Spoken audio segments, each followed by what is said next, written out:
நேராக நம்முடைய கவனத்தை நாம் திருப்புவோம். இந்த மாதத்திலே கர்த்தர் நமக்கு தந்ததான வாக்குத்தத்தம்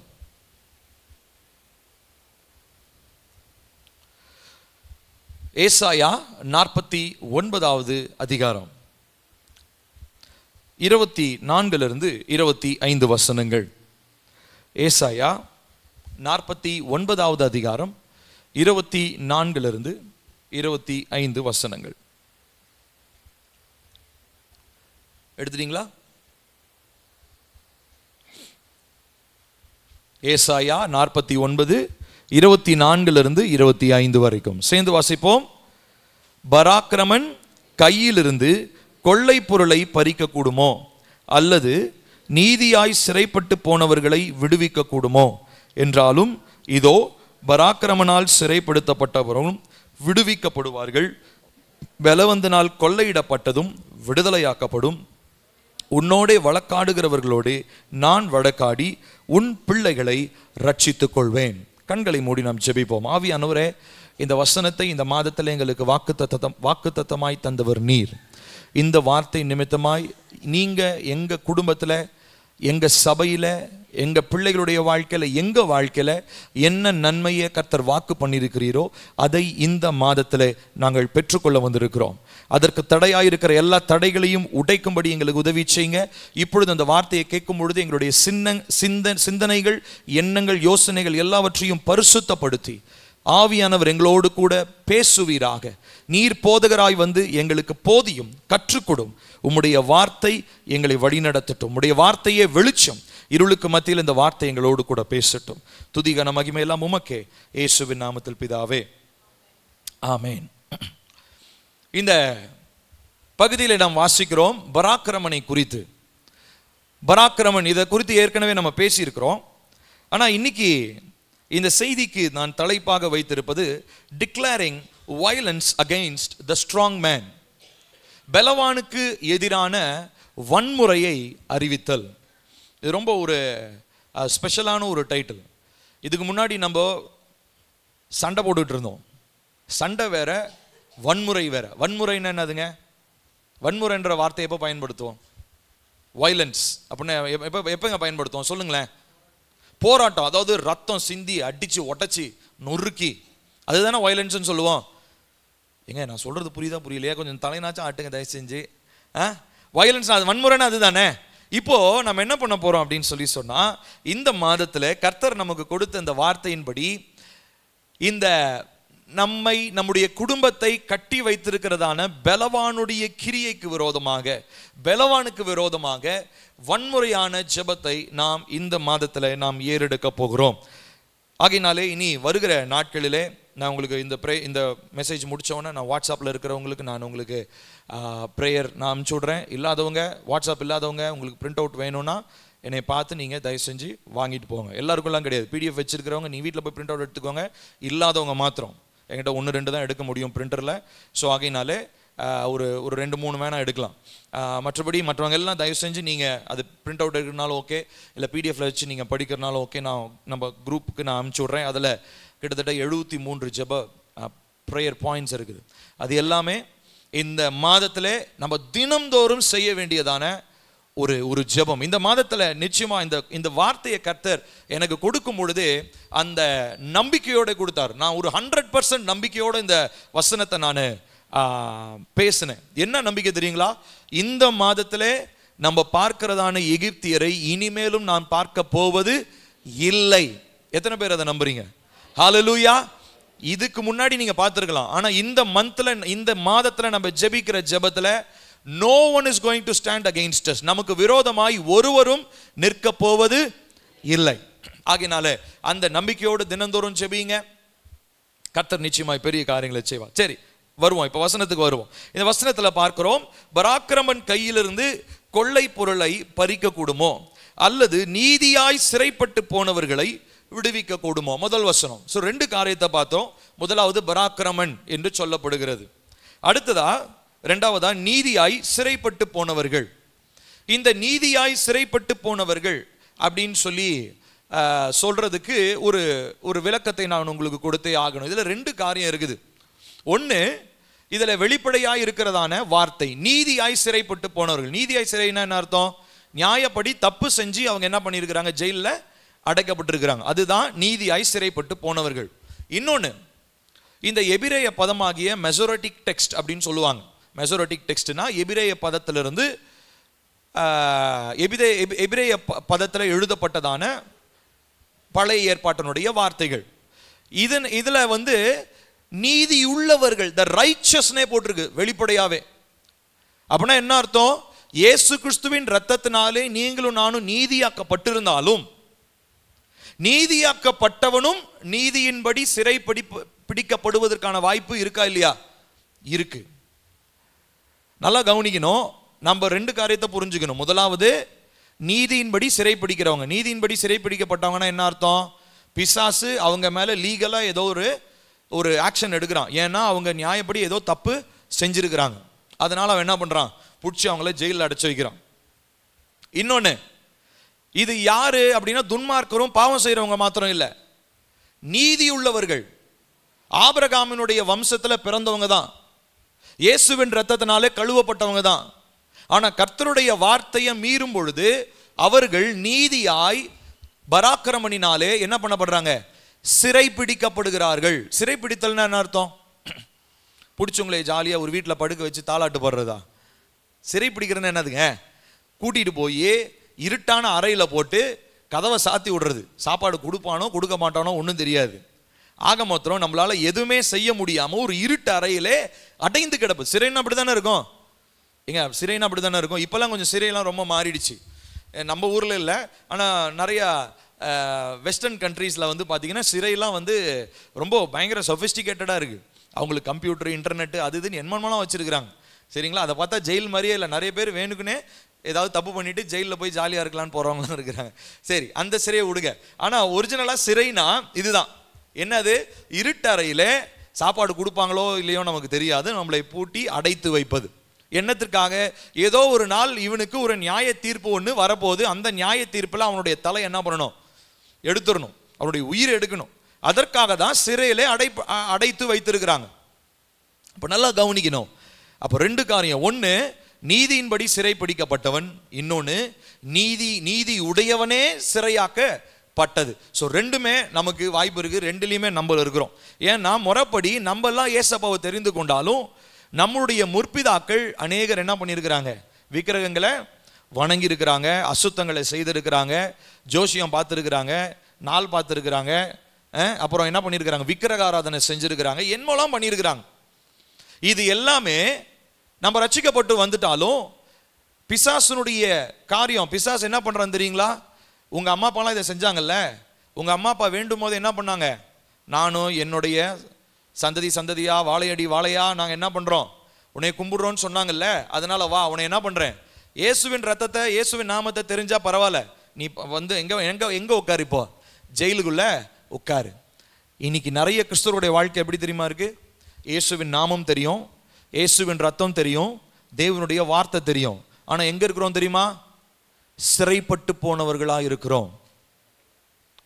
ஆகையினாலே இந்த மாதத்துல கம்ப்ளீட்டா ஒரு முழுமையான ஒரு டெலிவரன்ஸை இந்த சிறையிலிருந்து நாம் பெற்றுக்கொள்ள போகிறோம். எத்தனை பேர் அதை ஆசைப்படுறீங்க? ஹல்லேலூயா, ஆமென். முழுமையான ஒரு விடுதலையை இந்த நாளை நாம் பெற்றுக்கொள்ள போகிறோம். சோ முதலாவது சொன்னேன், நீதியாய் உள்ளவனும் சிறைப்பிடிக்கப்படுகிறான், நீதியின்படி அவன் சிறைப்பிடிக்கப்படுகிறான். காரணம், செய்ததான தவறுகள், பாவங்கள் நிமித்தமா முற்பிதாக்கள் செஞ்சிருக்கான். ஏன் நம்மளே கூட என்ன பண்ணிருக்கலாம்? தேவனுக்கு பிரியமில்லாத காரியங்களை செஞ்சிருக்கலாம். ஆனா கர்த்தர் என்ன பண்றாரு தெரியுங்களா? அடுத்த வசனத்துல தான் வாசிக்கிறோம், 25ஆம் வசனம். இதோ பராக்கிரமனால் சிறைப்படுத்தப்பட்டவர்களும் விடுவிக்கப்படுவார்கள், பலவந்தனால் கொள்ளையிடப்பட்டதும் விடுதலையாக்கப்படும். உன்னோடே வழக்காடுகிறவர்களோடே நான் வழக்காடி உன் பிள்ளைகளை ரட்சித்துக் கொள்வேன். ஹல்லேலூயா. அப்போ கர்த்தருடைய நம்ம இந்த யுத்தத்தை செய்ய போறதில்ல, நம்ம வெறுமனே பிரேயர் பாயிண்ட்ஸை சொல்லி ஜெபிக்க போகிறோம். ஆனா இந்த யுத்தத்தை பலவானை மேற்கொள்ளத்தக்கதான அந்த அபிஷேகத்தை நமக்கு தந்து இந்த ரட்சித்துக் கொள்ளுகிற வேலையை செய்கிறவர் யார் தெரியுமா? பரிசுத்த ஆவியானவர். அவர் தான் இந்த நாட்களில் இந்த காரியத்தை செய்ய போகிறார்.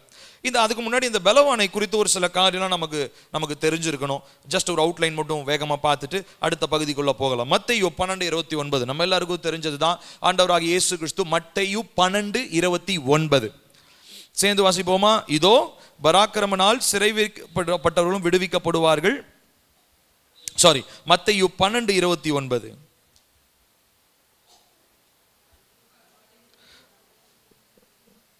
எடுத்துக்கோங்க. பேஜ் நம்பர் சொல்லுங்க தயவு செஞ்சு. 18வது பக்கம் சேர்ந்து வாசிக்கலாம்.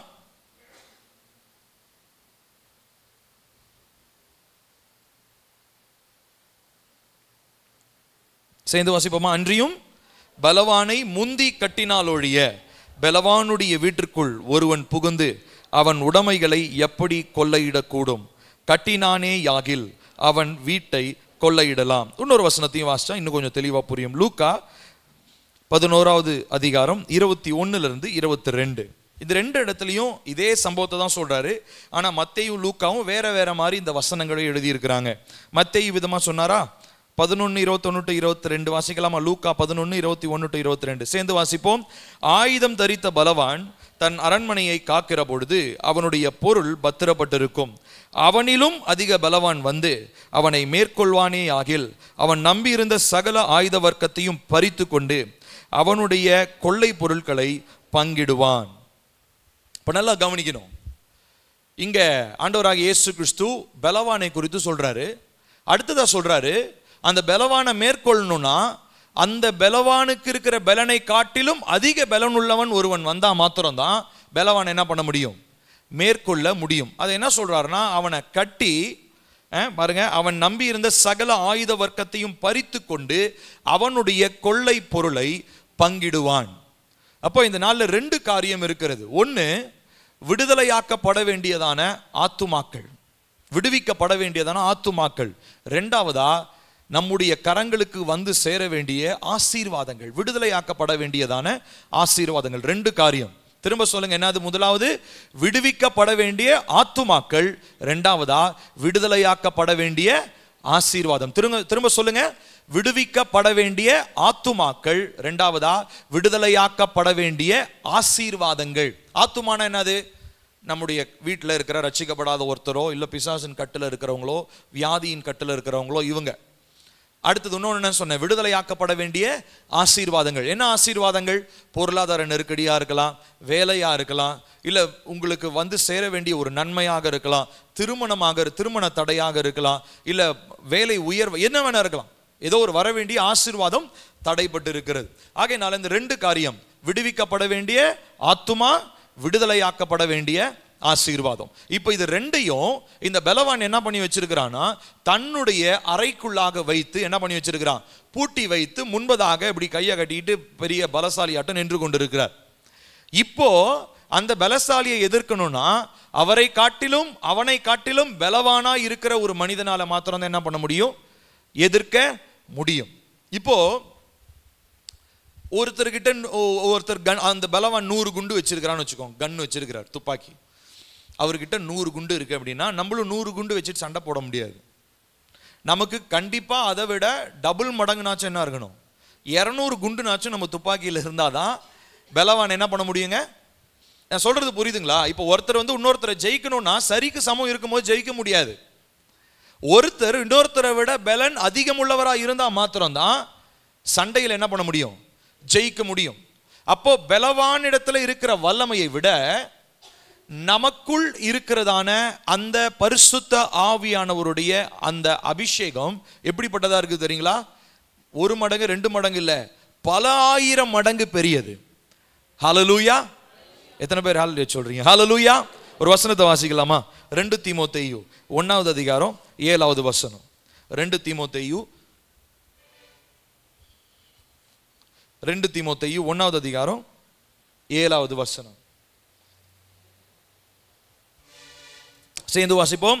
தேவன் நமக்கு பயமுள்ள ஆவியை கொடாமல் பலமும் அன்பும் தெளிந்த புத்தியும் உள்ள ஆவியையே கொடுத்திருக்கிறார். இங்க பரிசுத்த ஆவியானவருக்கு 3 attributes, 3 குணாதிசயங்கள் சொல்லப்படுகிறது. முதலாவது குணாதிசயம் என்ன தெரியுங்களா?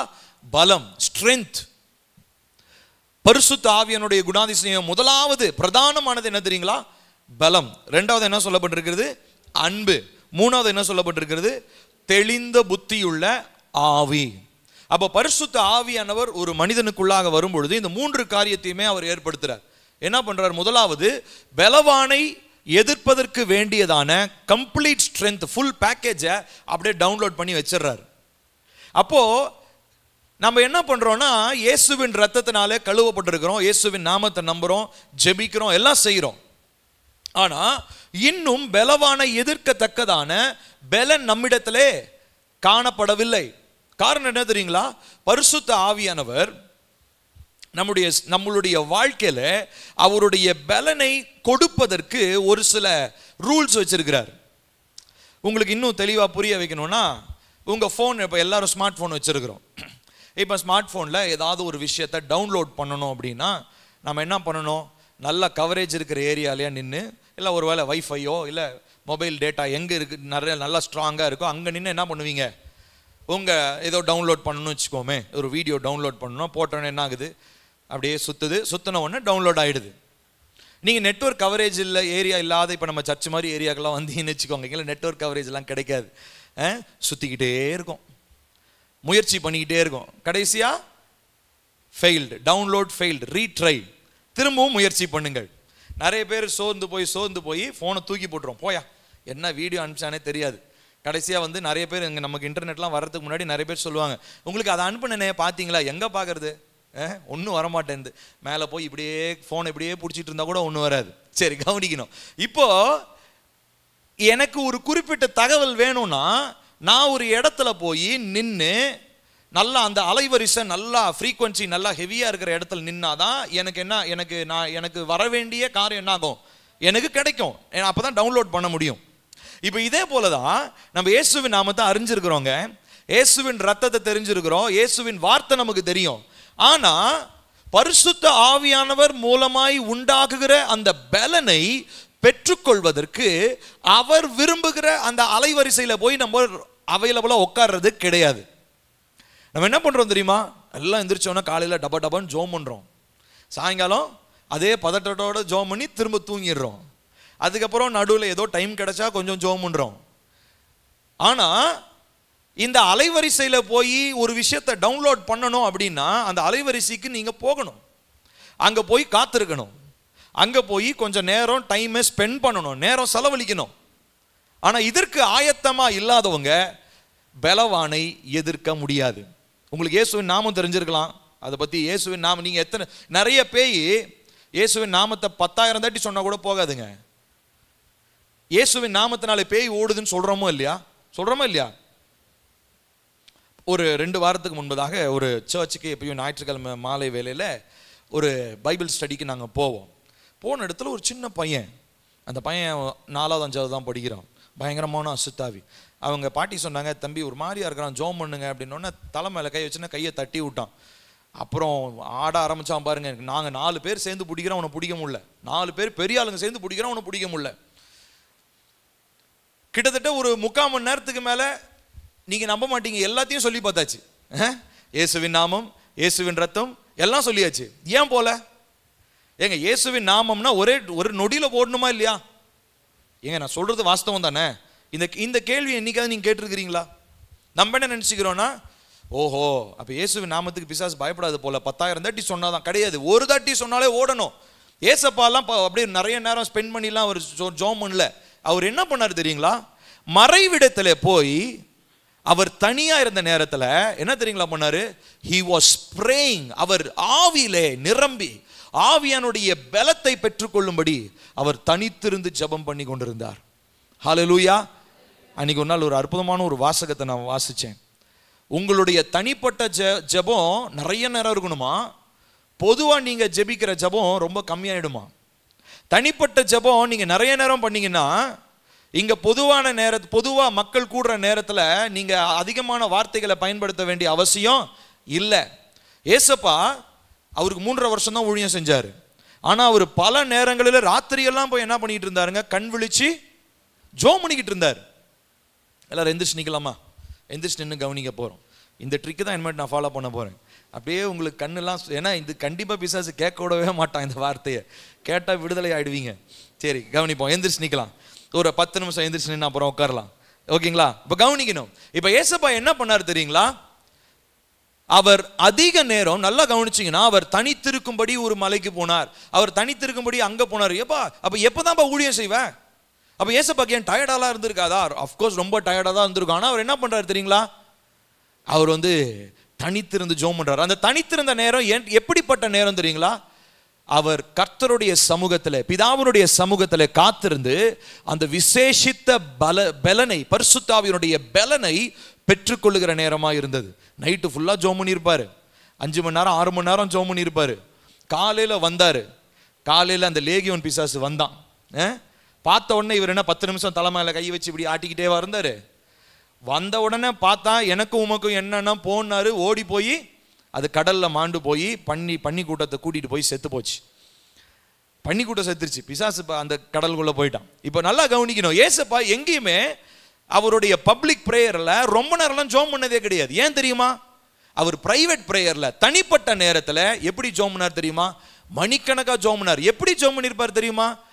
ஆவியினுடைய பலத்தினாலே ஜெபிச்சிருப்பார். அப்போ நம்ம ஜெபிக்கிற நம்ம எல்லாருமே எப்படி தெரியுங்களா ஜெபிக்க ஆரம்பிக்கணும்? இனிமேட்டு ஆவியின் பலத்தினாலே ஜெபிக்க ஆரம்பிக்க வேண்டும். Pray in the strength of the Holy Spirit. ஆவியினுடைய பலன் பெற்றுக்கொள்ளும்படியாக நாம் ஜெபிக்க வேண்டும். ஹல்லேலூயா.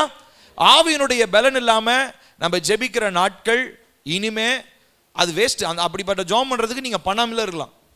அந்த ஜெபத்தினால இம்மி அளவு கூட எதையும் நகர்த்த கூட முடியாது. ஆனால் ஆண்டவர் சொல்றாரு, விசுவாசம் இருந்தா நீ மலையை பெயர்த்துடா அப்படின்னு. விசுவாசம் இருக்குது, ஆனால் மலை ஏன் பெயர்க்க முடியல?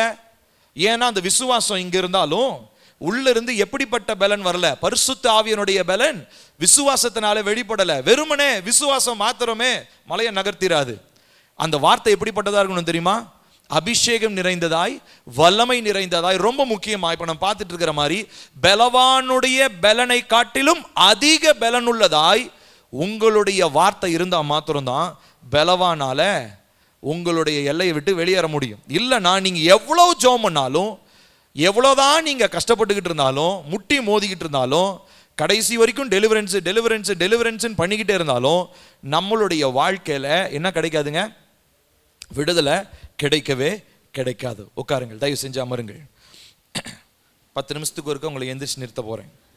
சேரில் உட்காராங்க பரவாயில்ல, கீழே உட்காந்துலாம் கஷ்டம். எந்திரிச்சு உட்காரணும், பரவாயில்ல. சரி, இப்போ கவனிக்கணும். இப்போ பரிசுத்த ஆவியானவர் என்ன பண்றாரு அப்படின்னு சொல்லி சொன்னா நமக்கு பலத்தை கொடுக்கிறார். என்ன பண்றாருங்க? பக்கத்துல பார்த்து சொல்லுங்க, பரிசுத்த ஆவியானவர் உங்களுக்கு பலத்தை கொடுக்கிறார். அவர் இல்லாம செய்யற எந்த ஜபமோ வேஸ்டான ஜபம். அல்லேலூயா. இது நல்லா தெளிவா புரிஞ்சுக்கோங்க. அப்போ நம்ம எல்லாரும் இனிமே எப்படி தெரியுங்களா ஜெபிக்கணும்? ஆவியிலே அந்த பலத்தை பெற்றுக்கொள்ளத்தக்கதாய் ஜெபிக்கணும். அதற்காக தான் நம்ம என்ன பண்றோம்? ஆவியில நிரம்பி ஜெபிக்க நாம் ஆரம்பித்திருக்கிறோம். அடுத்ததாக இந்த கேப்டிவ்ஸ், பிடிக்கப்பட்டவங்க, இவங்க இந்த பலவானினாலே பிடிக்கப்பட்டவங்க யாரு அப்படின்னு சொல்லி ஒரு சில வசனங்களை நம்ம வாசிக்க போகிறோம். அந்த கேட்டகரியில நம்ம இருக்கிறோமா அப்படின்னு சொல்லி நம்ம ஆராய்ந்து பார்க்க போகிறோம். ஏசாயா 10வது அதிகாரம் 6வது வசனம். பிடிப்பட்டவர்கள் யாரா இருக்கிறார்கள்? ஏசாயா 10:6 வாசிப்போமா? அவபக்தியான, சேர்ந்து வாசிப்போம். அவபக்தியான ஜனங்களுக்கு விரோதமாய் நான் அவனை அனுப்பி எனக்கு கோபமூட்டின ஜனத்தை கொள்ளையிடவும் சூறையாடவும் அதை வீதிகளின் சேற்றை போல் மிதித்து போடவும் அவனுக்கு கட்டளை கொடுப்பேன். இங்க பாத்தீங்கன்னா அது ஒரு குறிப்பிட்ட தேசத்தை குறித்து சொல்லியிருப்பாரு. ஆனா அவங்க அந்த தேசத்துல உள்ளவனை இப்போ நம்ம பலவானா பார்க்க போறோம். அந்த பலவான ஆண்டவர் யாருக்கு நேரம் அனுப்புறாரு தெரியுங்களா? எப்படிப்பட்டவனை?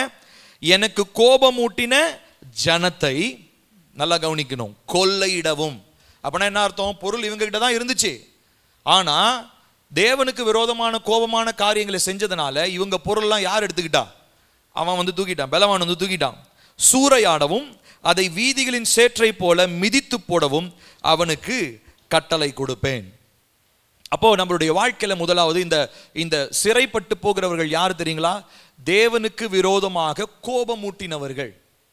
தேவனுக்கு விரோதமான கோபத்தை கோபமான காரியங்களை கர்த்தர் கோபித்துக் கொள்ளும்படி, அதாவது கர்த்தர் கோபித்துக் கொள்றதுன்னா மூர்க்கம் அடையும்படி, எரிச்சல் அடையும்படி கர்த்தருக்கு விரோதமான காரியங்களை செய்தவர்கள். ஒருவேளை நம்ம செய்யாமல் இருந்திருக்கலாம், நம்ம நியாயப்படுத்திக்கலாம். ஆனால் நம்ம பிள்ளைங்க செய்கிறாங்களான்னு தெரியாது. அடுத்ததாக நம்ம முற்பிதாக்கள் செஞ்சாங்களான்னு நமக்கு தெரியாது. நம்ம சொந்தக்காரங்க செஞ்சுக்கிட்டு இருக்கிறாங்களான்னு தெரியாது. கண்டிப்பாக செஞ்சுக்கிட்டு தான் இருப்பாங்க. நம்ம சொந்தக்காரங்களாம் செஞ்சுக்கிட்டு தான் இருக்கிறாங்க. இப்போ அவங்களுக்கும் நமக்கும் ரத்த உறவு இருக்கா இல்லையா? இப்போ நம்ம சொந்தக்காரங்களுக்கும் நமக்கு ரத்த உறவு இருக்கா இல்லையா? இருக்கு. அப்போ அவங்கள சூறையாடவும் கொள்ளையாடவும் அனுப்பப்பட்ட அந்த பலவான் லீகல் ரைட்டில் அந்த ரத்த உறவுல இப்போ யாரையும் வந்து இழுத்துட்டு போகிறான்? உங்களையும் என்னையும் வந்து இழுத்துட்டு போகிறான். எப்படிங்க நியாயம்? இயேசுவின் ரத்தத்தினால் ரட்சிக்கப்பட்டேனே, நான் ரட்சிக்கப்பட்டு ஞானஸ்நானம் எடுத்தனே, நான் அபிஷேகத்தை பெற்றுக்கொண்டனே, தீர்க்க தரிசனம் பேசுறேனே, இதெல்லாம் மேட்டர் கிடையாது. இதெல்லாம் பலவானுக்கு ஒரு கிரைட்டீரியாவே கிடையாது. கர்த்தர் ஒப்பு கொடுக்கிறார். ஏன்னா நீ எனக்கு விரோதமான பகையான காரியத்தை, கோபமூட்டும்படியான காரியத்தை நீ என்ன பண்ண செஞ்ச. அப்போ நம்ம ஆராய்ந்து பார்க்கணும். சிறைப்பட்டு போனவர்களாய் நாம் இருப்போம்னு சொல்லி சொன்னா நம்ம ஆராய்ந்து பார்க்கணும். கர்த்தரை கோபப்படுத்தின காரியம் என்ன? கர்த்தருக்கு எரிச்சலை உண்டாக்கின காரியம் நான் என்ன செஞ்சேன்? ஒருவேளை நான் பார்வையில் நான் தவறி இருக்கலாம், பேச்சில் தவறி இருக்கலாம், சிந்தையில் தவறி இருக்கலாம். நான் அந்த 2ஆம் தேதி வெள்ளிக்கிழமை அன்னைக்கு நைட் ப்ரேயர் முடிச்சுட்டு வந்து மனைவிட்ட நான் சொல்லிட்டு இருந்தேன். இந்த மாதிரி நான் சொன்னேன் இல்லைங்களா, ஸ்பிரிச்சுவல் ரெவல்யூஷன் பற்றி ஆண்டவர் சொன்னார். ஆவிக்குரிய ஒரு புரட்சி மாதிரி ஒன்று ஆரம்பிக்க போது ஆண்டவர் மகத்துவமான காரியங்களை செய்ய போகிறார். அப்போது ஆவியர் இன்னொரு காரியத்தையும் சொன்னார். அது என்ன அப்படின்னா, ஐ எக்ஸ்பெக்ட் கம்ப்ளீட் ஹோலினஸ், முழுமையான பரிசுத்தத்தை உன்னிடத்திலும் உன் சந்ததியினிடத்திலும் நான் எதிர்பார்க்கிறேன் என்று சொல்லி கர்த்தருடைய ஆவியானவர் பேசினார். அப்போ பரிசுத்தத்தை முதன்மைப்படுத்தாத எந்த ஒரு இடத்துலையும் பலவான் வந்து சூறையாடுவதற்கு எல்லா விதமான வாய்ப்புகளும் இருக்குது. நான் சொல்றது புரியுதுங்களா? எந்த இடத்துல பரிசுத்தம் இல்லாமல் இருக்கிறதோ அந்த இடத்துல பலவானுக்கு அதிகாரம் இருக்கிறது. அப்ப பரிசுத்தத்தை கெடுக்கிற காரியம் என்ன? அது பேச்சா இருக்கலாம், பார்வையா இருக்கலாம், வீணான நேரத்தை செலவழிக்கிறது கூட இருக்கலாம், ஏன் ஜெப குறைவாக கூட இருக்கலாம். அதுவும் பரிசுத்த குலைச்சல் தான். ஜெப குறைவு பரிசுத்த குலைச்சல். ஜெப குறைவு பாவம் என்று சொல்லுகிறோம். அப்போ நம்மளுடைய வாழ்க்கையில பரிசுத்தம் இல்லாத காரியம் என்னன்னா இருக்குன்னு கொஞ்சம் ஆராய்ஞ்சு பாருங்க. அப்ப நமக்கு தெளிவா புரிஞ்சிடும் ஏன் நம்மளுடைய வாழ்க்கை இன்னும் சிறைப்பட்டதை போல காணப்படுகிறது. அப்ப என்னைக்கு நம்ம ஒரு தீர்மானம் எடுத்து முழுமையான பரிசுத்தத்துல நம்ம நடக்க ஆரம்பிக்கிறோமோ அன்னைக்கு ஆவியனுடைய அபிஷேகம் நமக்குள்ள ஊற்றப்படும். அந்த பலத்தினாலே நமக்கு எதிராக இருக்கிற பலவான என்ன பண்ண முடியுங்க? முறியடிக்க முடியும். கர்த்தர் சொன்ன இந்த வார்த்தையின்படி அவர் நம்மை ரட்சித்துக் கொள்ள உண்மை உள்ளவராக இருக்கிறார். எத்தனை பேர் ஆமென் சொல்றீங்க? ஹல்லேலூயா. அப்ப நம்ம செய்ய வேண்டியது என்ன தெரியுங்களா? முதலாவது பரிசுத்த ஆவியினுடைய பலத்திற்காக ஜெபிக்கணும், ஆவியில நிரம்பி ஜெபிக்கணும். இரண்டாவதா பரிசுத்தத்தை நாம் முதன்மைப்படுத்த வேண்டும். பரிசுத்தம் இல்லாத இடத்துல கர்த்தர் பலவான அனுமதிப்பார். என்னத்திற்கு? போடா போய் கொள்ளடி, போய் சூறையாடு. இஸ்ரவேல் ஜனங்களை இஸ்ரவேல் ஜனங்க எப்படி தெரியுங்களா சூறையாடப்பட்டு போனாங்க? இஸ்ரவேல் எங்க போச்சுங்க? அசீரியாவுக்கும் யூதா பாபிலோனுக்கும் சிறைப்பட்டு போனார்கள். தேவன் சிறைப்பட்டு போகிறதுக்காக அவங்களை கூட்டின்னு வந்தாரு எகிப்தில இருந்து. அதுக்கு எகிப்திலே உட்கார்ந்து இருக்கலாமே. தேவன் அவங்களுக்கு என்ன பண்ணார்? ஒரு வாக்குத்தத்தத்தை, ஒரு கண்டிஷன் சொல்லி இருந்தார். நீ என் வார்த்தைக்கு கீழ்ப்படிஞ்சினா உனக்கு நான் தருகிற தேசமாக இந்த கானான் தேசத்தின் எல்லா நற்காரியங்களையும் நல்ல பலன்களையும் என்ன பண்ண முடியும்? அனுபவிக்க முடியும். நீ கீழ்ப்படியாத பட்சத்துல, பரிசுத்தம் இல்லாத பட்சத்துல நான் என்ன பண்ணுவேன்? அசீரியனையும் பாபிலோனையும் அனுப்பி உன்னை சூறையாடுவதற்கு நான் அனுமதிப்பேன். இது தேவனுடைய வார்த்தை. அதன்படியே அவர் செஞ்சார். ஏன்னா அவங்க தேவனுடைய வார்த்தைக்கு கை கொள்ள. நான் நேற்று கூட எஸ்ரா நெகேமியாலாம் படிச்சுட்டு இருக்கும் போது நான் பார்த்தேன். அவங்க வந்து பார்த்தீங்கன்னா அந்த எஸ்ரா நெகேமியாவுக்கு அவ்வளோ கோபம் வருது. என்னன்னா அந்த கட்டடம் இடிஞ்சு போனது கூட, எருசலேமினுடைய அலங்கு இடிஞ்சு போனது கூட கோபம் வரல. எப்போ தெரியுங்களா கோபப்படுறாங்க? அவங்க ஊருக்காரங்க, இஸ்ரவேல் நாட்டுக்காரங்க வேற பெண்களை கல்யாணம் பண்ணாங்க. பார்த்தீங்களா? தேவன் சொல்லியிருந்தார். என்ன சொல்லியிருந்தாரு? நீங்க கண்டிப்பா கல்யாணம் பண்ணும்போது அம்மோனியர், மோவாபியர், பெலிஸ்தர், இந்த மாதிரி கேட்டகரி, ஏதோமியர், இவங்களை என்ன பண்ணக்கூடாது? கல்யாணம் பண்ணக்கூடாது. அப்படி அங்கிருந்து பொண்ணு எடுக்கக்கூடாது, நீங்க பொண்ணும் கொடுக்க கூடாது. தெளிவா சொல்லியிருந்தார். இப்போ இந்த எஸ்ரா நெகேமியாவோட அந்த கொஞ்சம் தான் சாப்டர்ஸ் இருக்கும், படிச்சு பாருங்களேன். அதில் பார்த்தீங்கன்னா இவங்க என்ன தெரியுங்களா பண்ணுவாங்க, இந்த மாதிரி கல்யாணம் பண்ணவங்களை அடிச்சு ஓங்கி அரைஞ்சு முடியை பிடிச்சி பிச்சு, கொஞ்சம் இமேஜின் பண்ணி பாருங்க, அவ்வளோ ஒரு வைராக்கியம். என்ன ஏண்டா டே, உங்களால தான் எங்க தேசத்துக்கு என்ன வந்திருக்குது, சாபம் வந்திருக்குது, உங்களால தான் எங்களுடைய ஜனம் சூறையாடப்பட்டிருக்கு. காரணம் என்ன, நீ என்ன பண்ண, தேவனுடைய வார்த்தைக்கு கீழ்ப்படியாம போன. அப்ப நம்ம குடும்பத்துல ஒருத்தர் திசை மாறி போனாலும் அந்த குடும்பத்தையே பிசாசு சூறையாடிட்டு போய் கூண்டுக்குள்ள வச்சிருவான். அப்ப பாருங்களேன், பரிசுத்தன்றது எவ்வளவு அவசியம் பார்த்தீங்களா? நம்ம குடும்பத்துல அம்மா அப்பா கணவன் மனைவி பெற்றோர் பிள்ளை எல்லாரும் பரிசுத்தத்தை நோக்கி பரிசுத்தத்தை வாஞ்சிக்கிறவங்களா இருந்தா மாத்திரம்தான் இந்த சிறை வைக்கப்படுகிற இந்த சூழ்நிலையிலிருந்து நம்மளால தப்புவிக்கப்பட முடியும். இல்லைன்னு சொல்லி சொன்னா நிச்சயமா கர்த்தரை அனுமதிப்பார். யார? பலவான் சூறையிடுவதற்காக கர்த்தரை அனுமதிப்பார். இது ஓல்ட் டெஸ்டமெண்ட்ல நடந்திருக்கு. அப்போ நமக்கு இது ஒரு எச்சரிப்பாக இருக்கிறது. சோ பிடிக்கப்பட்டவன், சிறைப்பட்டவன் யாரு? முதலாவது தேவனுடைய வார்த்தைக்கு கீழ்ப்படியாதவன், தேவனுக்கு கோபமூட்டினவன் என்று பார்த்தோம். அடுத்தது இன்னொரு வசனத்தை படிப்போம். எரேமியா 50வது அதிகாரம் 33 34 வசனங்கள்.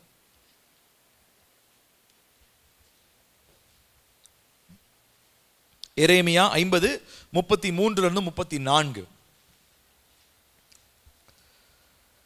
சேர்ந்து வாசிப்போமா? எரேமியா 50 33 to 34 சேர்ந்து வாசிப்போம். சேனைகளின் கர்த்தர் சொல்லுகிறது என்னவென்றால், இஸ்ரவேல் புத்திரரும் யூதா புத்திரரும் ஏகமாய் ஒடுங்குண்டார்கள். அவர்களை சிறையாக்கின யாவரும் அவர்களை விடமாட்டோம் என்று கெட்டியாய் பிடித்து கொண்டார்கள். அவர்களுடைய மீட்பரோவெனில் வல்லமை உள்ளவர், சேனைகளின் கர்த்தர் என்பது அவருடைய நாமம். தேசத்தை இளைப்பாற பண்ணுவதற்கும் பாபிலோன் குடிகளை தத்தளிக்க பண்ணுவதற்கும் அவர்களுடைய வழக்கை அவர் நடத்துவார். இதுல இரண்டாவது வசனம் உங்களுக்கு கர்த்தர் கொடுக்கிற வாக்குத்தத்தம். ஆனா முதலாவது வசனத்தை பாருங்க. சேனைகளின் கர்த்தர் சொல்லுகிறது என்னவென்றால், இஸ்ரவேல் புத்திரரும் யூதா புத்திரரும் ஏகமாய் ஒடுங்குண்டார்கள். அவர்களை சிறையாக்கின யாவரும் அவர்களை விடமாட்டோம் என்று என்ன பண்ணிருக்காங்களா? என்ன வார்த்தை போட்டிருக்குதுங்க? கெட்டியாய் பிடிச்சிருக்கிறாங்க. அப்படின்னா என்ன அர்த்தம்? ஜெயில சாத்தி ஒரு பூட்டு இல்ல, நல்ல திண்டுக்கல் பூட்டு 10 பூட்டு வாங்கி பூட்டுக்கு மேல பூட்டு போட்டு இப்ப எப்படி வெளியே வரன்னு பார்க்கலாம்டா, அந்த மாதிரி தான். வெளியே வரவே முடியாது. ஏன்னா கெட்டியா இப்ப என்ன பண்ணி வச்சுட்டான், பிடிச்சு வச்சுட்டான். சோ இந்த பிடிக்கப்பட்டவர்கள் இப்ப வெறுமனே சாதாரணமா அப்படியே ஒரு ஒட்டிக்கலாம் இல்ல, ரொம்ப ஸ்ட்ராங்கான ஒரு பிடியில மாட்டிட்டு இருக்கிறாங்க. யாரு? தேவனுடைய வார்த்தைக்கு கீழ்ப்படியாம கோபமூட்டினவர்கள். ரொம்ப ஸ்ட்ராங்கான ஒரு பிடி. ஆனா அடுத்த வசனத்திலே கர்த்தர் சொல்றாரு, ஆனாலும் என்ன பண்ண போறேன், நான் அவங்களை விட போறதில்ல, அவர்களுடைய வழக்கை நான் எடுத்து நடத்த போறேன், அவங்க கேஸ நான் நடத்த போறேன். ஏன்னா நியாயப்படி அவன் தப்பு செஞ்சிருக்கிறான். யாரு? என்னுடைய மகன் அவன் தப்பு செஞ்சிருக்கிறது நியாயம்தான். அந்த நியாயத்தின்படி தான் அந்த பலவான் என்ன பண்ணியிருக்கிறான், அவங்களை கூட்டிட்டு வந்து ஜெயில வச்சிருக்கிறான். ஆனாலும் நான் ஜெயில இருக்கிறத அவன் கெட்டியா பிடிச்சி வச்சிருந்தாலும் என்ன பண்ண போறதில்ல, விட போறதில்ல. நான் அவர்களுடைய வழக்கு அப்படித்தானே போட்டிருக்கு. அவர்களுடைய மீட்பரோவெனில் வல்லமை உள்ளவர். சேர்ந்து படிக்கலாமா? வல்லமை உள்ளவர், சேனைகளின் கர்த்தர் என்பது அவருடைய நாமம். தேசத்தை இளைப்பாற பண்ணுவதற்கும் பாபிலோன் குடிகளை தத்தளிக்க பண்ணுவதற்கும் அவர்களுடைய வழக்கை அவர் நடத்துவார். ஒரு ஹல்லேலூயா சொல்ல மாட்டீங்களா? ஹல்லேலூயா. உங்க கேஸ ஜீசஸ் நடத்த போறாராங்க. இதை விட சந்தோஷம் வேற என்னங்க வேணும் நமக்கு? ஹல்லேலூயா. எந்திரிச்சு நிக்கலாமா? டைம் முடிஞ்சு போச்சு, டைம் அவுட். எந்திரிச்சு நிப்போம், கவனிப்போம். இப்போ என்ன நடக்குது அப்படின்னா பாருங்க, கர்த்தர் சொல்றாரு, சேனைகளின் கர்த்தர் சொல்லுகிறது என்னன்னா, அவங்க ரொம்ப ஸ்ட்ராங்கா பிடிச்சிருக்கிறாங்கப்பா. ஆனா அவருடைய நாமம் சேனைகளின் கர்த்தர், அவர் வல்லமையுடையவர். தேசத்தை பாருங்க, 2 காரியத்தை சொல்றாரு. தேசத்தை இளைப்பாற பண்ணுவதற்கும் பாபிலோன் குடிகளை தத்தளிக்க பண்ணுவதற்கும்.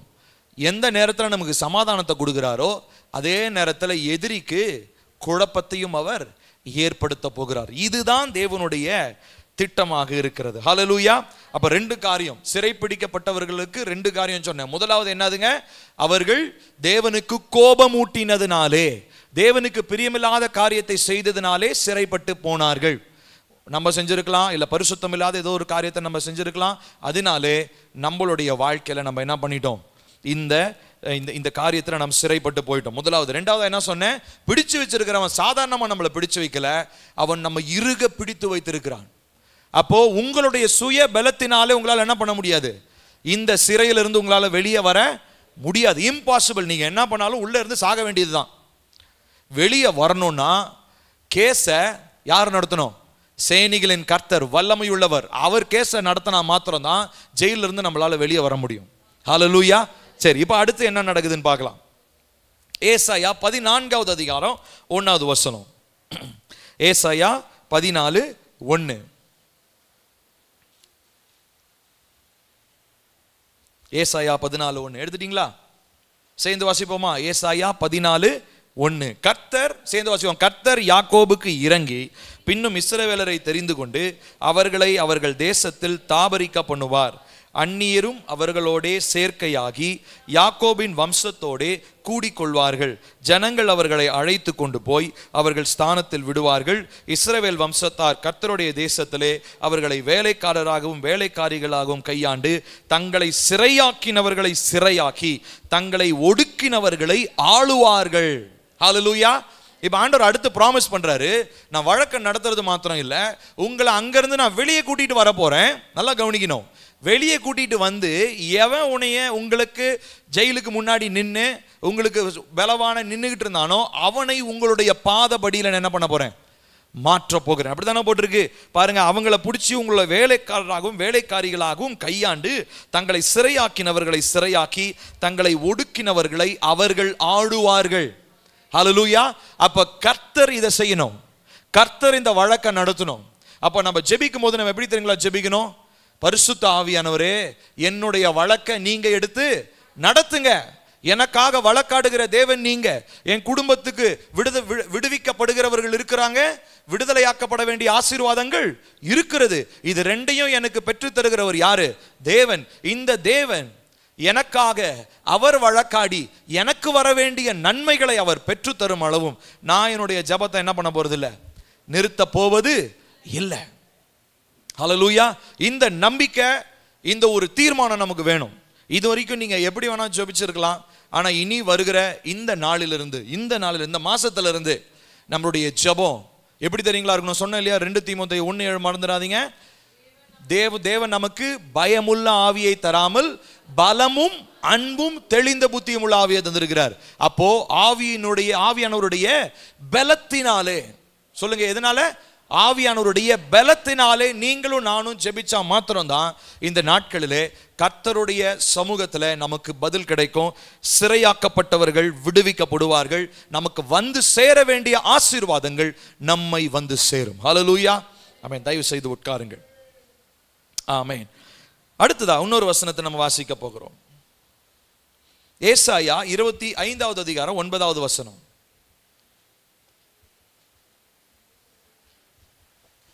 ஏசாயா 25:9 வாசிப்போமா? அக்காலத்தில் இதோ இவரே நம்முடைய தேவன், இவருக்காக காத்திருந்தோம், இவர் நம்மை ரட்சிப்பார், இவரே கர்த்தர், இவருக்காக காத்திருந்தோம், இவருடைய ரட்சிப்பினால் களிகூர்ந்து மகிழுவோம் என்று சொல்லப்படும். ஹல்லேலூயா. கர்த்தருக்காக காத்திருக்கிறவர்கள் என்ன சொல்லுவாங்களாம்? இவர் தான் எங்க தேவன், இவர் தான் எங்களை ரட்சித்தாரு, இவருக்காக காத்திருந்தோம், இவருடைய ரட்சிப்பினால் நாங்கள் என்ன பண்ணுவோம்? சந்தோஷம் அடைவோம், எங்களுக்கு சந்தோஷம் உண்டாகும். விடுவிக்கப்படுகிறவர்கள் விடுவிக்கப்படுவார்கள். வந்து சேர வேண்டிய ஆசீர்வாதங்கள் விடுதலையாக்கப்படும். அதுக்கப்புறம் நம்ம செய்ய போறது என்ன தெரியுங்களா? கர்த்தருடைய நாமத்தை மகிமைப்படுத்தி நாம் துதிக்க போகிறோம், சந்தோஷப்பட போறோம். எத்தனை பேர் அதை நம்புறீங்க? ஹல்லேலூயா. ஆமா. அப்ப நம்மளுடைய வாழ்க்கையில கர்த்தர் தந்த இந்த வாக்குத்தத்தத்தை உறுதியாய் பிடித்துக் கொள்ளுங்கள். கர்த்தர் தந்திருக்கிற இந்த காரியத்தை நீங்க அவர்கிட்ட இந்த வசனத்தை சொல்லி ஜெபம் பண்ணுங்க. ஆண்டவரே, என்னுடைய வழக்கை நீங்க நடத்துருவேன்னு சொல்லி இருக்கிறீங்க, அதனால எனக்காக நீங்க என்ன பண்ணுங்க? வழக்காடுங்க. நம்ம செய்ய வேண்டியதெல்லாம் ஒண்ணே, நான் சொன்னேன் இல்லைங்களா, பரிசுத்தத்தை நாம் காத்துக்கொள்ள வேண்டும். எக்காரணத்திலும் பரிசுத்தத்தை நாம் இழந்துவிட கூடாது. பரிசுத்தத்தை இழந்துட்டோம்னா நீதியின்படி நியாயப்படி நம்மை சிறையாக கூட்டிட்டு போவதற்கு அவனுக்கு பலவானுக்கு 100% அதிகாரம் இருக்குது. பரிசுத்தத்தை இழந்துட்டீங்கன்னா ஈஸியா ஜெயிலுக்கு கூட்டிட்டு போறதுக்கு அவனுக்கு 100% அதிகாரம் இருக்கு. ஆனா பரிசுத்தத்தை காத்துக்கொண்டு எல்லா காரியங்களிலும் நாம் ஆவியில நிரம்பி பலனுள்ள அந்த ஜெபத்தை ஏறெடுக்கும் பொழுது நாம் அவனை காட்டிலும் பல மடங்கு அதிக பலனை பரிசுத்த ஆவியானவர் நமக்கு தருகிறார். ஹல்லேலூயா. இன்னொரு வசனத்தை வாசிப்போம். ஏசாயா 33:22.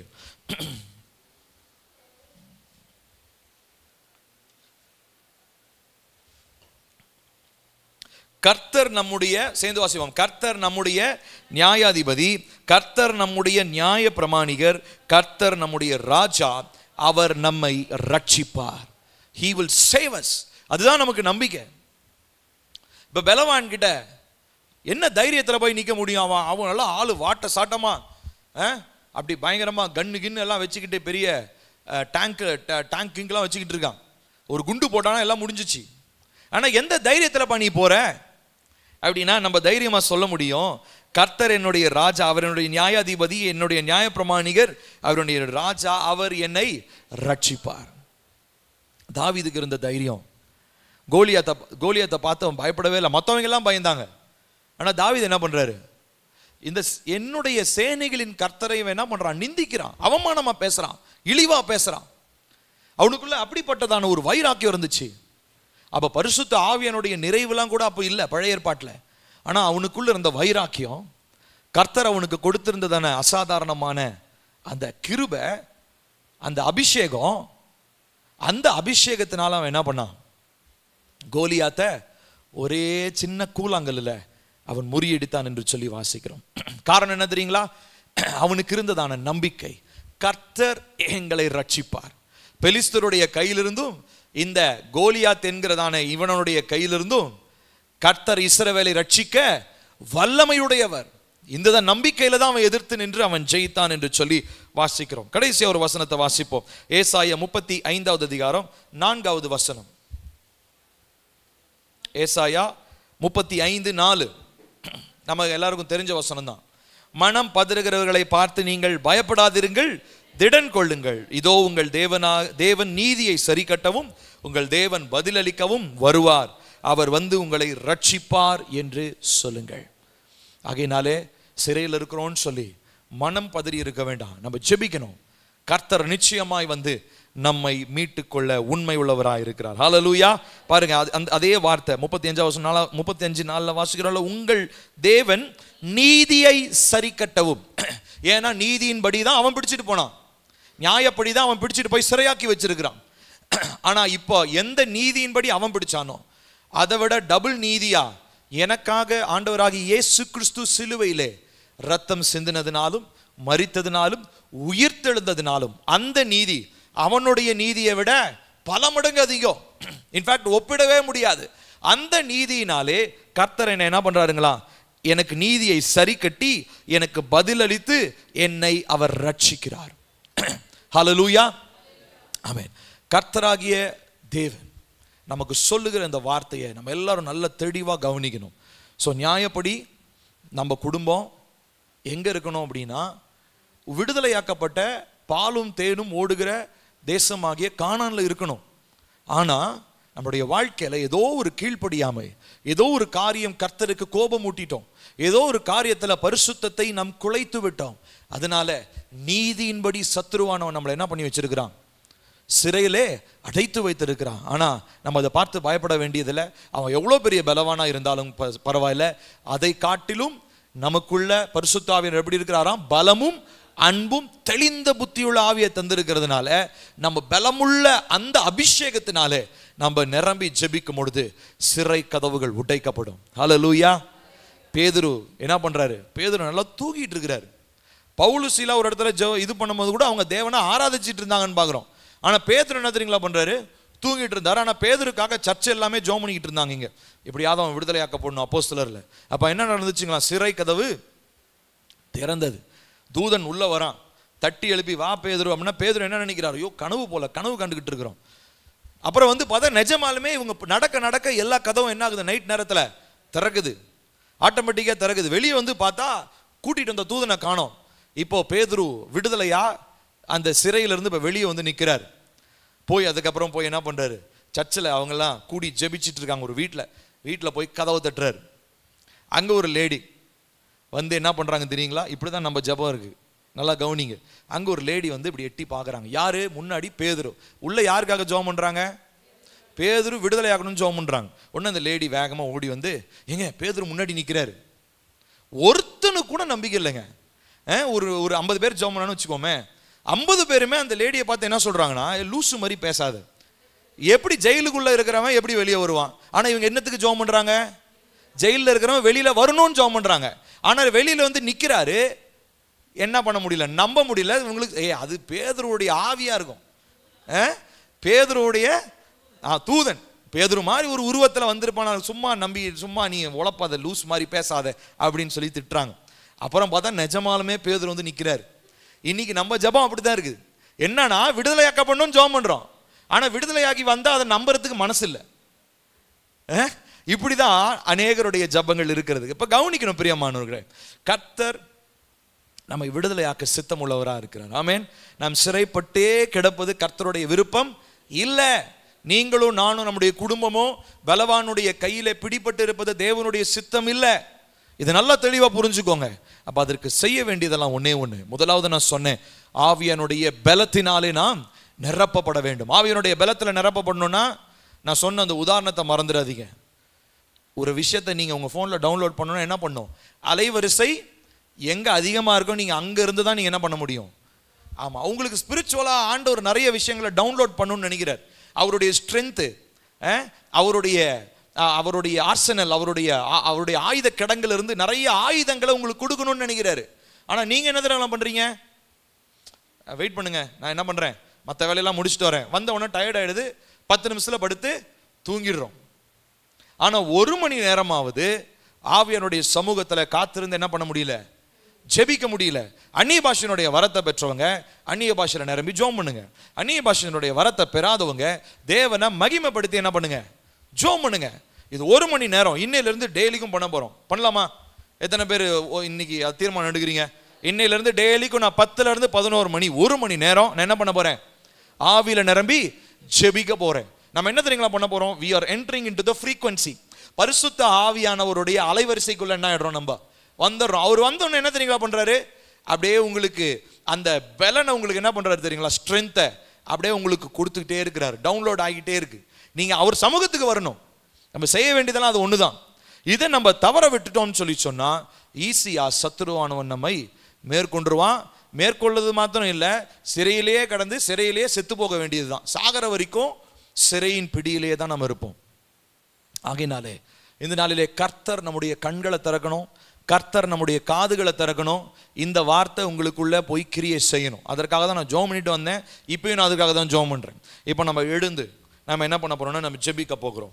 நம்ம எல்லாரும் கண்களை மூடி நம்ம ஜெபிக்க போறோம். நான் ஒரு சில ப்ரேயர் பாயிண்ட்ஸ் சொல்ல போறேன். இந்த ப்ரேயர் பாயிண்ட்ஸை நான் உங்களுக்கு அனுப்ப போறேன். ஆகையினாலே முதலாவது இன்னைக்கு நம்ம அந்த ப்ரேயர் பாயிண்ட் இப்போ நம்ம ஆரம்பிச்சு நம்ம ஜெபிக்க போகிறோம். ஹல்லேலூயா, ஸ்தோத்திரம். எல்லாரும் கண்களை மூடி இப்போ ஒரு விஷயத்தை நீ நல்லா இமேஜின் பண்ணிக்கோங்க, கற்பனை பண்ணிக்கோங்க.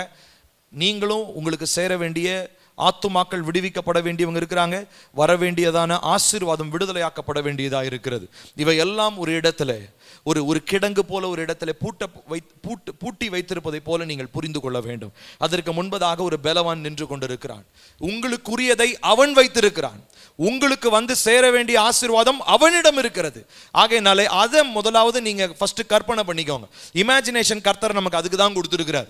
கற்பனை வந்து தேவையில்லாத நடக்காத ஒரு தீமையை இமேஜின் பண்றது காரியம் கிடையாது. நடக்க வேண்டிய நன்மையை நம்ம கொஞ்சம் புரிஞ்சுக்கணும். ஆகையினால உங்களுடைய சிந்தையில ஃபர்ஸ்ட் இது ஒரு பிக்சரைஸ் பண்ணுங்க, அதை நீங்க ஒரு படமாக்கி கொள்ளுங்க. நீங்க இப்போ உங்களுக்கு முன்பதாக இருக்கிறதான அந்த பலவானை பார்த்து நீங்க ஜெபிக்க போகிறீங்க. நம்ம எல்லாரும் கண்களை மூடுவோமா? எல்லாரும் கண்களை மூடி, கர்த்தாவே இந்த பலவானை எதிர்ப்பதற்கு என்னை பலப்படுத்துங்கன்னு சொல்லி கேட்கலாம். எல்லாரும் வாயை திறந்து சொல்லுங்க, கர்த்தாவே இந்த பலவானை எதிர்க்கத்தக்கதான இந்த ஆவியின் பலனை எனக்கு தருவீராக.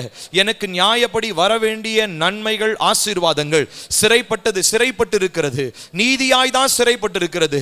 ஆனால் நீதியின்படி வழக்காடுகிற வழக்குரைஞர் எங்களுக்காக இருக்கிறார், எங்களுக்காக பரிந்து பேசுகிற இயேசு எங்களுக்காக இருக்கிறார். ஆகையினாலே சிறை வைக்கப்பட்டதை நாங்கள் இயேசுவின் நாமத்தினாலே திருப்பிக் கொள்வோம். சிறை வைக்கப்பட்டதை இயேசுவின் நாமத்தினாலே நாங்கள் திரும்ப பெற்றுக் கொள்வோம். ஹல்லேலூயா, ஹல்லேலூயா, ஹல்லேலூயா, ஹல்லேலூயா. என் பின்னாடி சொல்லுங்க, என் சந்ததியை கண்காணித்து வருகிற பலவானே, உன்னோடு தொடர்புடைய எல்லா வாக்குறுதிகளையும் உடன்படிக்கைகளையும் இயேசுவின் நாமத்தில் அழித்து போடுகிறேன். என் சார்பில் இருக்கும் தேவ தூதர்கள் எனக்காக யுத்தத்தை வான மண்டலங்களில் நடத்தி எனக்காக ஜெயத்தை இயேசுவின் நாமத்தில் பெற்று தருவார்களாக. என்னை சத்ருவின் திட்டங்களுக்கு வெளிப்படுத்தி அழிவை கொண்டு வருகிற என்னுடைய தகப்பன் வீட்டு பலிகள் இயேசுவின் நாமத்தில் செயலிழந்து போவதாக. என்னுடைய குடும்பத்தினர் வணங்கின விக்கிரகங்கள் மூலமாய் வந்த தாக்கமும் அவற்றின் வல்லமைகளும் இயேசுவின் நாமத்தில் அழிந்து போவதாக.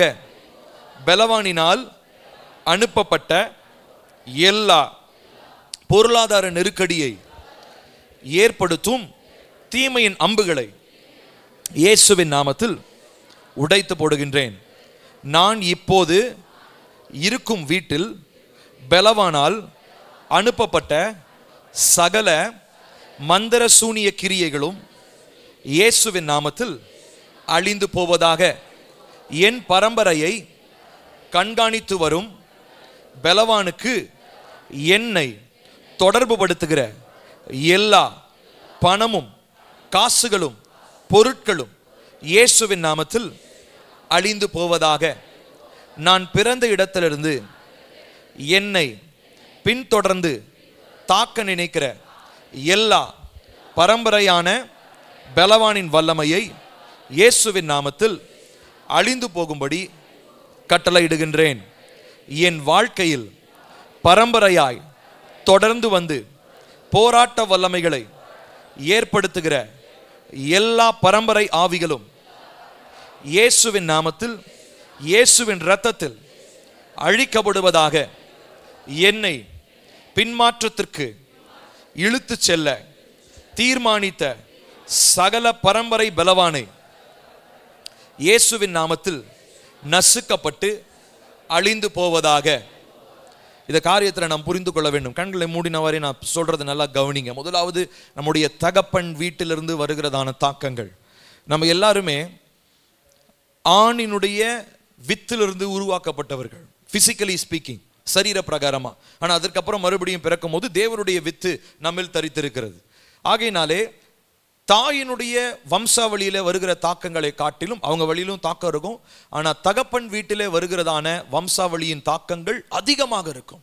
ஆகையினாலே இந்த பெலவானுக்கு எதிராய் நாம் ஜெபிக்கும் பொழுது இந்த தகப்பனுடைய வீட்டின் வழியாய் வருகிற தாக்கங்களை நாம் முறியடித்து நாம் ஜெபிக்க வேண்டியது அவசியமாயிருக்கிறது.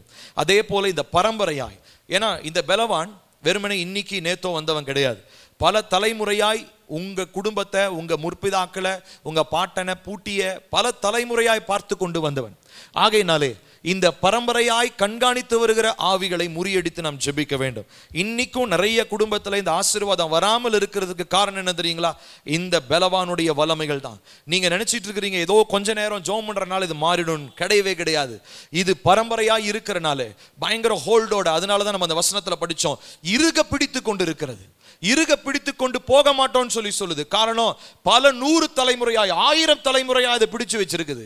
ஆனா 1000 தலைமுறையாய் இரக்கம் செய்கிற தேவனும் 1000 தலைமுறையாய் கிருபை செய்கிற தேவன் நம்மோடு இருப்பதனாலே நம்ம இந்த நாளில் அந்த தைரியத்தோடு நாம் ஜெபிக்க போகிறோம். என்னோடு கூட சேர்ந்து ஜெபிக்கலாமா? எல்லாரும் என் பின்னாடி சொல்லுங்க. என்னை எல்லா பெலவானின் பிடியிலிருந்து இயேசுவின் நாமத்தில் விடுவித்துக் கொள்கிறேன். எனக்கும் என்னை தொடர்ந்து வருகிற பரம்பரை பெலவானிற்கும் இடையே உள்ள இரத்த உடன்படிக்கைகள் இயேசுவின் நாமத்தில் அழிக்கப்படுவதாக. பரம்பரையாய் வருகிற எல்லா கட்டுகளையும் இயேசுவின் நாமத்தில் உதறி தள்ளுகிறேன். என்னை கட்டி வைத்திருக்கிற வறுமையின் ஆவியின் கட்டிலிருந்து இயேசுவின் நாமத்தில் என்னை விடுவித்துக் கொள்கிறேன். என்மேல் குடும்ப பெலவானால் போடப்பட்ட எல்லா நுகங்களும் இயேசுவின் நாமத்தில் உடைக்கப்பட்டு அழிக்கப்படுவதாக. என்னை சிறைப்படுத்த நினைக்கிற சகல தீமையின் வல்லமைகளும் இயேசுவின் நாமத்தில் என் கால்களுக்கு கீழாக நான் மிதித்து போடுகிறேன். எனக்கு விரோதமாய் திட்டமிடப்பட்டிருக்கிற எல்லா பரம்பரை பிசாசுகளின் சாபங்களையும் இயேசுவின் நாமத்தினாலும் இயேசுவின் இரத்தத்தினாலும் நான் அழித்து போடுகிறேன். என் தேவனே, என் வாழ்க்கையில் இருக்கும் எல்லா அஸ்திபாரங்களில் காணப்படும் பிரச்சனைகளும் இயேசுவின் நாமத்தினால் பரலோக அக்கினியினால் எரிந்து சாம்பலாய் போவதாக. என் திருமண வாழ்க்கை எந்த விதமான பரம்பரை வல்லமைகளின் மூலமாகவும் இயேசுவின் நாமத்தில் கட்டுப்படுத்தப்படுவது இல்லை. என்னையோ என் துணைவியாரையோ திருமண வாழ்க்கையில் எங்களை தொட நினைக்கிற எல்லா பரம்பரை பிரச்சனைகளையும் இயேசுவின் நாமத்தினால் நீர் உமது கரத்தை நீட்டி விடுதலை அளிப்பீராக. இயேசுவே, உமது நாமமும் உமது வல்லமையும் எல்லா பலவானின் கிரியைகளையும் முடக்கி போடுவதாக. என் குடும்ப அஸ்திபாரத்தில் இருந்து கொண்டு என்னை தாக்கி அவமானப்படுத்த நினைக்கிற பரம்பரை ஆவிகள், பலவானின் திட்டங்கள் இயேசுவின் நாமத்தில் அழித்து அவற்றின் செயல்பாடுகளை இயேசுவின் இரத்தத்தினால் அழித்து போடுகின்றேன்.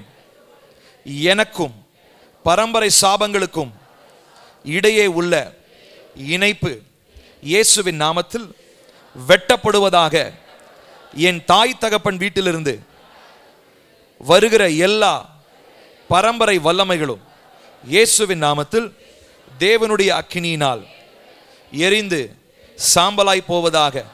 என் எதிர்காலத்திற்கும் ஆசீர்வாதங்களுக்கும் விரோதமாய் பேசுகிற சத்தங்களும் எழும்புகிற குரல்களும் இயேசுவின் இரத்தத்தினால் அமைதலாவதாக. ஆவியின் மண்டலத்தில் எனக்காக பிசாசினால் அழைத்து வந்த தீமையின் பெயர்களை என்னுடைய வாழ்க்கையை விட்டு இயேசுவின் இரத்தத்தினால் அழித்து போடுகிறேன். தேவனுடைய அக்கினியினால் எரிந்து சாம்பலாய் போவதாக. பரம்பரையாய் சந்ததி சந்ததியாய் நாட்டப்பட்டு தொடர்ந்து வருகிற எல்லா வியாதிகளும் வியாதியின் வல்லமைகளும் இயேசுவின் நாமத்தில் வேரோடு பிடுங்கி தேவ அக்கினியினால் அதன் வேர்களை எரித்து போடுகின்றேன். எனக்கு சேர வேண்டிய பங்கு பலவானினால் எந்த கூண்டிலே அடைப்பட்டது போல் இருந்தாலும் தேவனுடைய அக்கினியினால் இயேசுவின் நாமத்தில் விடுதலையாகும்படி கட்டளையிடுகின்றேன். மறைவிடத்திலே செய்யப்படுகிற எல்லா மாந்திரீக சூனிய வல்லமைகள் இயேசுவின் நாமத்திலே வெளிச்சத்திற்கு வந்து அழிந்து போவதாக. என்னுடைய வேலை, குடும்பம், ஊழியம், சந்ததிக்கு விரோதமாய் இருக்கும் சத்ருவினுடைய கோபாக்கினை இயேசுவின் நாமத்தில் தேவனுடைய அக்கினியினால் எரிந்து போவதாக. ஆமென். ஹல்லேலூயா. நம்ம எல்லாரும் கரங்களை உயர்த்தலாமா? கரங்களை உயர்த்தி தேவனுக்கு நேராக நம்ம சொல்ல போகிறோம். இன்னும் நிறைய ப்ரேயர் பாயிண்ட்ஸ் இருக்கு, நான் உங்களுக்கு அனுப்பிச்சு விடுறேன். நம்ம எல்லாரும் கரங்களை உயர்த்தி நம்ம ஜெபிக்க போகிறோம். கர்த்தாவே, இந்த நாளிலே எங்களை எதிர்க்கிற இந்த பலவானுக்கு விரோதமாக வன்முறையான ஜெபத்தை செய்யும்படி இந்த மாதத்தில் நாங்கள் தீர்மானம் எடுத்திருக்கிறோம்.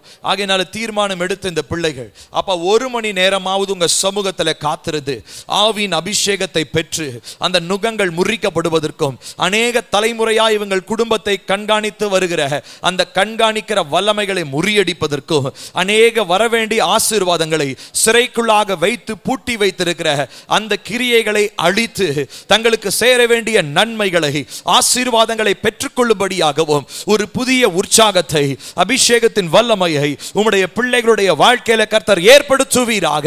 இந்த நாளிலே கரங்களை உயர்த்தி புதிய அபிஷேகத்திற்காக ஜெபிக்கிற ஒவ்வொருவரும் மேலும் உம்முடைய புதிய அந்த அபிஷேகத்தை ஆவியானுடைய பலத்தை கர்த்தர் ஊற்றுவீராக. கர்த்தர் ஊற்றுவீராக.